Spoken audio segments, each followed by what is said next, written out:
Railway track पर हुआ डायन से सामना। ये हादसा उस समय का है जब मेरे दादाजी का देहांत हुआ था और वो उस समय बुदाऊ यूपी में थे।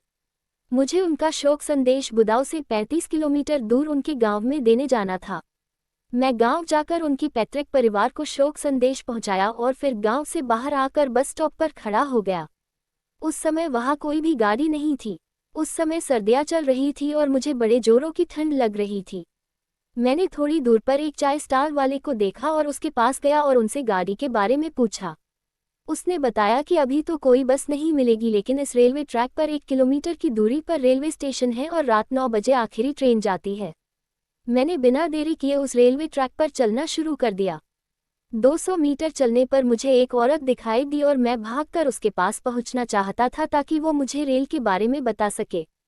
मैं जैसे ही उसके पास गया और उससे स्टेशन के बारे में पूछना चाहा तो बोली, मुझे कुछ नहीं पता और यहाँ से भाग जाओ।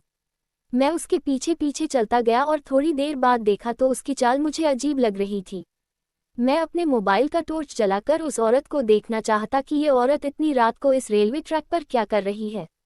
जैसे ही मैंने टॉर्च जलाया वो औरत बोली, टॉर्च बंद कर दे वरना तेरी सांसें बंद कर दूंगी। मैं उसकी आवाज़ सुनकर डर गया और वापस उस स्टॉल वाले की तरफ चलने लगा। थोड़ी देर चलने पर मुझे उस औरत के जोर से हंसने की आवाज़ आई और बोली, मैंने आज एक शिकार पहले ही कर लिया है इसलिए मैं तेरा कुछ नहीं करूंगी। ये कहते ही वो जोर से मेरी तरफ आई और जब तक मैं कुछ कर पाता तब तक उसने मेरे हाथ को जोर से पकड़ा और मैं बेहोश हो गया। थोड़ी देर बाद जब मुझे होश आया तो मैंने देखा वहाँ कोई भी नहीं था। मैं जोर से रेलवे स्टेशन की तरफ भागा और वहाँ सीधे स्टेशन मास्टर के कमरे में चला गया और उनको सब बताया तो उन्होंने मुझे चाय पिलाई और कहा कि जिससे तुम मिलकर आए वो एक डायन थी, आज तुम बच गए। ये आज से कई साल पहले इस ट्रक के नीचे कटकर मर गई थी और उसकी आत्मा आज भी इस ट्रक पर भटकती है।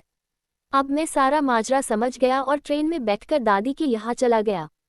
इस घटना के बाद से मुझे ट्रेन और रेलवे ट्रैक से बहुत डर लगता है।